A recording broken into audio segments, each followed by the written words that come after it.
It's quite the find.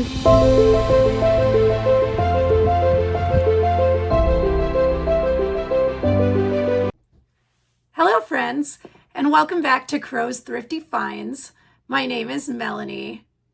So for this week's video, it is going to be yet another What's Sold video. I haven't put out a video in a couple of weeks. I was out of town last week, so I wasn't able to make a video, but I've had quite a few sales in the past couple of weeks, so there's plenty to do a video about. This week it's been kind of hit and miss. Like one day I had like 4 sales in one day, and today I haven't had any. So it's just, you just never know with eBay, but you never know in the summer. But I've mentioned to people before that I tend to source better items with having the opportunity to go to garage sales. I just get better stuff. So I tend to have an uptick in sales over the summer. So that's, usually a okay time for me, but you just never know.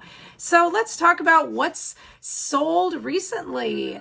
First off, we have this LLBAN Cooler. This was a really good sale. I paid $4 for this cooler at a garage sale. These vintage LLBAN coolers sell for big money. It's just one of those bolos that's nice to know about. So this one sold for $90, as you can see. So plenty of profit there. Was very happy to get it sold, and it sold very quickly, like within a week or so of listing it. So definitely a good find and a good sale. Next, we have this kind of creepy doll. This is by an Italian company called Ferga. I do tend to pay attention to Italian-made stuff, as it does tend to be often worth picking up. And I had not heard of this company before. And the dolls actually have a wide range of price points that they sell in. So on the low end, they sell, $20. On the high end, they can even sell in the low hundreds. I could not find this exact doll anywhere in comps, which maybe I should have priced it higher than I did. Maybe I should have shot for the moon, but I also like to get things out of my store. And if I'm making a decent amount of money, I'm okay with that. So I paid $5 for this doll. I sold it for $45. So I'm very happy with the flip. It sold decently fast, like almost pretty much as quickly as the cooler did. Next, we have a Hallmark Snowman animatronic. These are good to pick up if you can get them for cheap. And I got this one for cheap. I actually bought quite a few of them that day at a garage sale. But this one, was from COVID, so you can see they're on their cell phone communicating with their relatives at the holidays. So, it kind of has a little extra historical significance. I'd like to think that's why this one sold first and for a little more money than some of the others can go for. So I paid $4 for it, sold it for $30. So good flip there. Next, we have a Beauty and the Beast teacup set. I was familiar with this item already, had never seen it out in the wild, but I knew about it and finally saw it. And I was like, oh, I'm going to pick that up. So I paid $5, sold it for $30. Next, we have a vintage Little People garage. Fisher Price makes this. I knew this was going to be a great pickup. I only paid $4 for it at a garage sale very recently, and it's sold for $60. Having the box always helps, so I knew that was a selling point.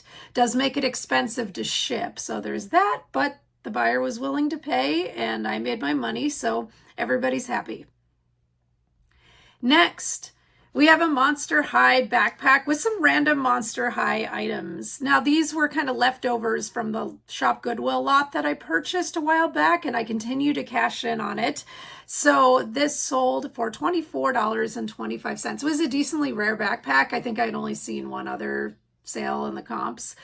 So yeah, decently rare, and yeah, made some good money. Just keep profiting off of that lot that I got. Next, we have an Ezra Brooks decanter. It has a parrot theme. I don't really recommend picking this up. I really haven't been buying decanters. Some of them can be worth it, which is why I started picking them up to begin with, but just it's one of those things I haven't had great success with personally. Maybe I just haven't found the right ones, but this one I had for a long time, had to keep lowering the price. I paid $10 for it at a garage sale many years ago. And I sold it in the end for $28. Happy to be done with it. Probably will not buy decanters much unless it's something really, really special, just since haven't had too good of luck. Next, we have a lot of 12 chew bops. They're called. This is gum, basically, and the gum was, put in record, sleeves of popular albums.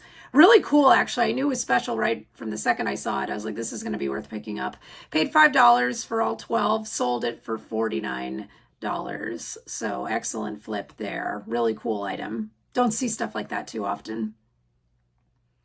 Next, a very old book. This is the Encyclopedia of Quotations. I paid like $8 for this book, so it was marked up. So obviously the thrift store kind of knew they had something, but what they didn't realize is how much it could sell for. So I sold it for $70, and actually I probably could have even gotten a little more, but again, I was willing to lower the price when I sent an offer out since I knew I was going to make big money on it. So happy to sell it. Next, we have a Buzz Lightyear, and this was from Toy Story 3. This is a decently rare toy, and to find it new is pretty rare. I actually bought 2 of them, and I had this one in my death pile for a while because it had something kind of gross looking on the box. It kind of looked like cat puke on the box, so I didn't want to touch it for a while. Like, I'll just find any weird random reason to have an item wind up in my death pile, but I knew it had so much value to it. I was like, I gotta at least, get this out of my death pile because it's worth too much money. So yeah, paid $20, sold it for $130. Probably, again, could have gone even a little higher on that, but I sent out an offer and they took it, so it's gone. Next, we have a pair of Croc Sandals. I mentioned these recently. I found these not long ago at all. These are rare. These are valuable. I sold them for $55, paid $4. Happy with that flip. Next, we have a North Face jacket. Love to see stuff sell out of season. It's always extra satisfying. And this sold not even for an offer. It sold for just the asking price. I paid $5 for it, sold it for $46. It was one of those items that I was like, wow, I'm surprised Goodwill doesn't have this marked up. This style of jacket is very popular, but yeah, it was just with the regular jackets. So $5, sold for $46.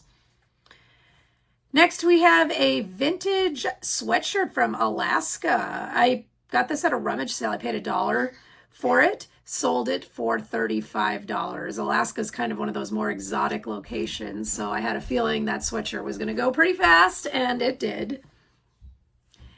Next, we have a vintage Jemmy Corpse Bride. I paid $4 for this, and it actually, I got more than my money's worth because it took a while to sell, but I actually displayed it over Halloween myself. So, I had it used for personal use even. So I more than got my money's worth. Sold it for $27.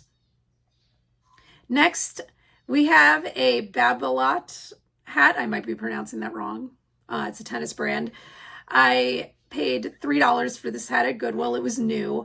It sold for $30. I like how cheap the hats are at Goodwill. If you can find good hats at Goodwill, you can make some great money. Next, this item took a long time to sell, and I was kind of surprised about that because it's kind of an unusual item. It's vintage.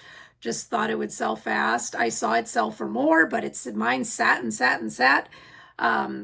So this is vintage Cops and Crooks attack vehicle. To be honest, I don't remember what I paid for it, but it wasn't much. I would guess $5. I don't think it much more. It came from one of the cheaper thrift stores in town. But sold it for $34, but this took years to sell. So I don't know that I recommend this item, as apparently it's just not very popular. So it took a while to sell, but that's okay. Next, we have a Vineyard Vines pullover. I paid $5 for this at Goodwill, and it's sold for $36. Some people will say Vineyard Vines is not what it used to be, and I do agree with that, but it doesn't mean it's still not worth picking up if you can get certain styles of it for cheap enough. So this was a very neutral, nice, very soft jacket, felt new. So yeah, happy that it sold. Next, we have a vintage Coca-Cola menu sign. I got this very recently at a garage sale for $3. Sold it for $31. It had the letters on it, so that ups the value of it a little bit. These can sell higher. But again, I've just been in this push it out mode, so $31 it is.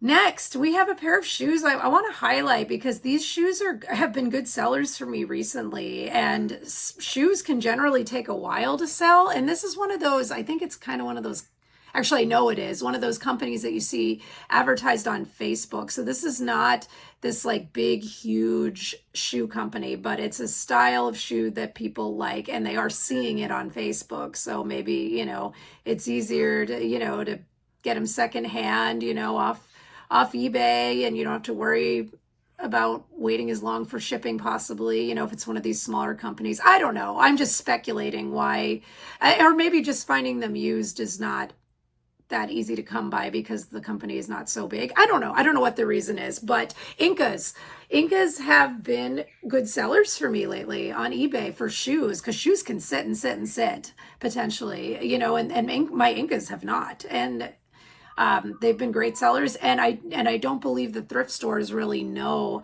to mark these up. So I'm mentioning that because they are good sellers and you can get them cheap. So I paid $3 for these Incas and sold them for $26. So, I made all the money I like to make and then some. And yeah, Incas just have been a good brand for me. So I would encourage you all to look out for those because they're good sellers. And that's going to wrap up the video for today. So hopefully you all learned some more items to be on the lookout for when you're out sourcing at thrift stores, garage sales. So definitely drop a comment and say hello if you haven't, or talk about a sale that you've had recently. I'd love to hear it. We're all here to teach each other. And until next time, my name is Melanie. This channel's name is Crow's Thrifty Finds, and I'll see you next week.